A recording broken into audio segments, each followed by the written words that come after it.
Hey guys, what's up? I'm gonna do a video on focal length and the options that you have with DJI. So starting from the bottom, we got the Phantom 3 or Phantom 4 is the same focal length at 20mm. We got the Phantom 4 Professional, which is 24mm. We have the Mavic, which is 28mm. We have the Inspire that has the X3 camera, which is 20mm, which is the same as this, the X3, the little white one. Or you can get the X5 gimbal or the RAW or the Inspire 2, but they all use the same lenses and focal length. So those ones are going to be 12mm, 15mm, 24mm, and 45mm. So I'm gonna take a whole bunch of shots on all the different cameras and stuff like that, and then we can compare them and you guys can see what the different focal lengths look like. Okay, so first of all, what is focal length? Focal length is how zoomed in the lens is. Essentially, the lower mm or millimeter, the wider the lens. The higher the millimeter, the tighter or more zoomed in the lens is. When it's wider, it will make things appear farther away than they really are. Just like that scene from Jurassic Park. Must go faster. The higher the millimeter number, the more zoomed in the image is, and it brings you closer to your subject. It also compresses your image, as in making your foreground and your background look closer together. Okay, here's a series of videos that I filmed using multiple focal lengths to give you an idea of how each one looks with the drone.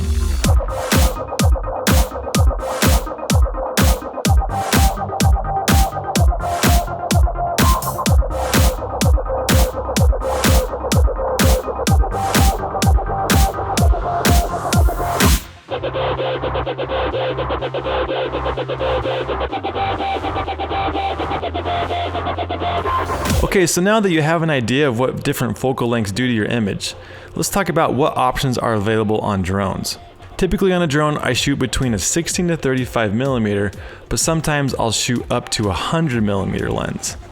Depending on what focal length you choose will have a huge impact on the look and feel of the shots as well.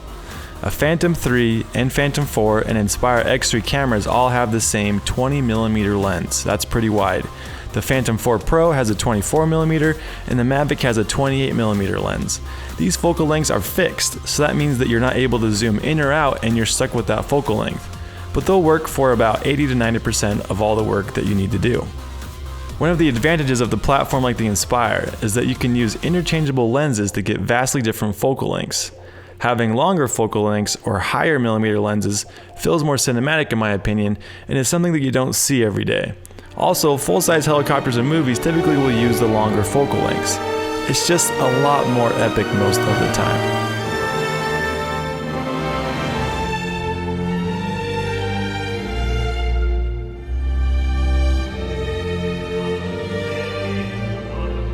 On the Inspire X5, X5R, or the Inspire 2 X5S cameras, I recommend these lenses.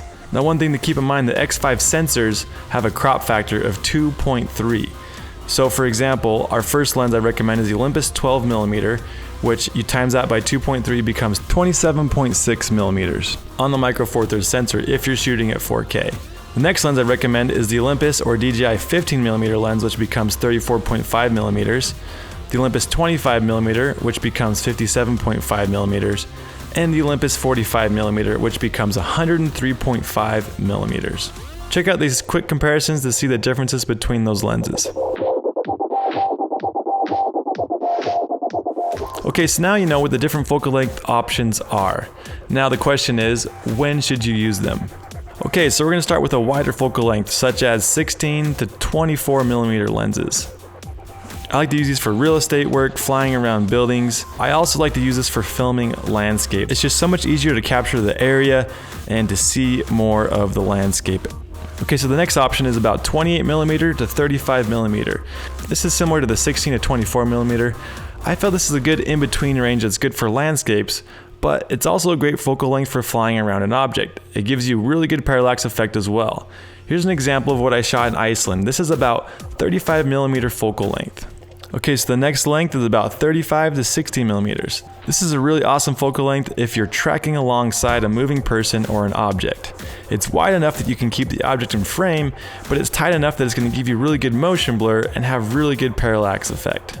It's definitely hard to keep the subject in frame, but the shots feel much more cinematic and much more epic.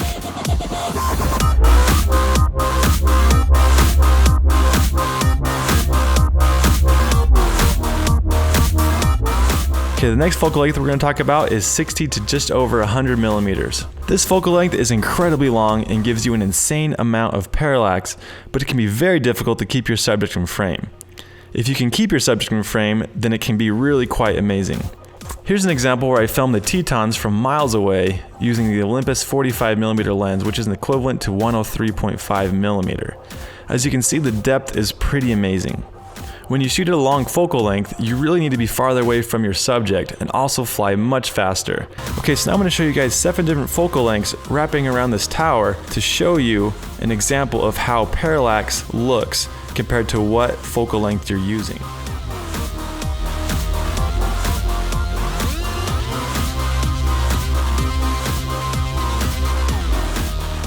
So notice the effect using the wide focal length, or a smaller number in millimeter, or a longer focal length, or higher number in millimeter. I should also point out that you can get a similar effect as a narrow focal length, but using a wide angle lens if you move the drone closer to the subject like this. So here's 2 shots of the same exact drone. One is about 70 feet away and the other is about 30 feet away. Notice how different the parallax looks when you move in close. There's also a really cool trick that you can use to simulate a tighter focal length. It's called a post-digital zoom. You basically enlarge your video in your editing software. Here's a comparison between the same shot before and then after we zoomed in. Okay, here's another pro tip. If you shoot in 4K, then edit in a 1080p timeline, you can zoom in up to 4 times and not lose any quality. If you shoot in 4K and edit in 4K, then you'll start to lose quality as you zoom in, but if you just do it a little bit, then no one should notice. Another tip is to do a post zoom or push. This is where you use keyframes in your editing software to zoom in on the shot to simulate a camera zoom. This can give you a really amazing feeling to your shots and can add to the cinematic appeal. Hey, thank you guys so much for watching this video on focal length. I hope it really helps you guys out. Before you go, I've got a free training series for search and rescue right here. I've also got a free webinar on how to start your drone business. So check that out and we'll see you guys later.